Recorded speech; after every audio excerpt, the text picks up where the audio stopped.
বন্ধুরা, আজ আমি তোমাদের সাথে একটা ভুতুড়ে স্টোরি শেয়ার করব, যেটা কিনা ঘটেছিল আমার এক মামার সাথে।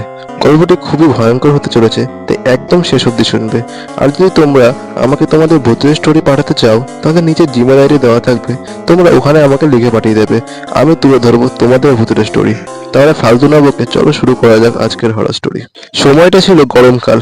আমার মামা একজন পেশাগত দিক থেকে কাঠমিস্ত্রি, কিন্তু তার আরেকটি পেশা ছিল, যেটা কিনা হলো মাছ ধরা, যেটা আমার মামার নেশা টাইপের ছিল।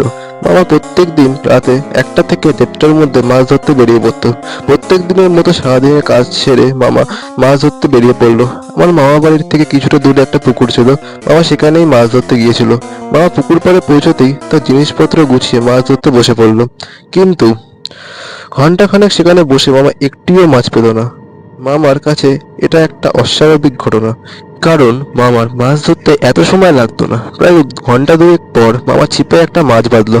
মামা মাছটিকে তুলে সবে কিনা বালতিতে রেখেছে, তখন থেকে শুয়ে মামার সাথে অস্বাভাবিক ঘটনা ঘটা। মাছটি পাওয়ার পর থেকে মামা দেখে যে তার পাশে কিসের একটা শব্দ হচ্ছে, লাইক নারকেল বাড়িতে পড়লে যেরকম আওয়াজ হয় সেরকম। মামা ওদিকে অত খেয়াল করলো না, মামা মাছটিকে ধরতে মগ্ন হয়ে গেল। কিছুক্ষণ পর মামার পাশে একটা আর্টলাইট এসে পড়লো। মামা তখন বুঝতে পারলো এখানে কিছু একটা অস্বাভাবিক আছে। মামা মাছটিকে নিয়ে একটি বিড়ি ধরিয়ে সেখান থেকে বেরিয়ে পড়লো।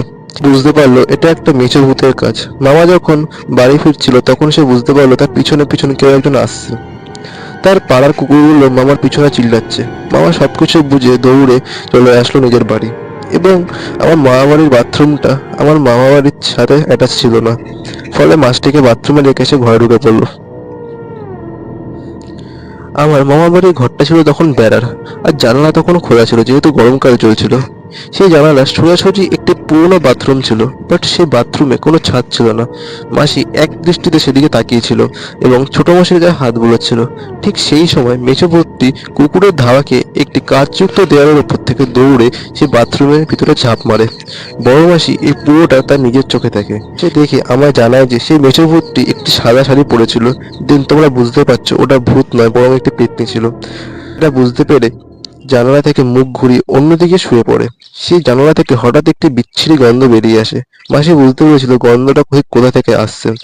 গন্ধটা এত বিচ্ছিরি ছিল যে সেই গন্ধে আমার বড় মাসির ছেলে মানে আমার ভাইয়ের ঘুম ভেঙে যায়। আমার ভাই একদম জানালার পাশেই ঘুমিয়েছিল। হঠাৎ যখন সে চোখ খোলে, তার মুখের সামনে সে সেই পেত্নীটাকে দেখতে পায় আর দাদু দাদু বলে চিল্লাতে থাকে। দাদু দিদা তৎক্ষণাৎ সেখানে আসে আর ব্যাপারটা জেনে ঘরে ধুনো দেয়। তারপর পরিস্থিতি স্বাভাবিক হয়। মামা তখনও সবকিছু শুয়ে শুয়ে শুনছিল, কিন্তু কিছু বলছিল না। পরের দিন সকালে চা খেতে খেতে মামা গল্পটি বলে। দাদু সব জেনে মামাকে খুব বকা করে এবং গল্পটি এখানেই শেষ হয়ে যায়।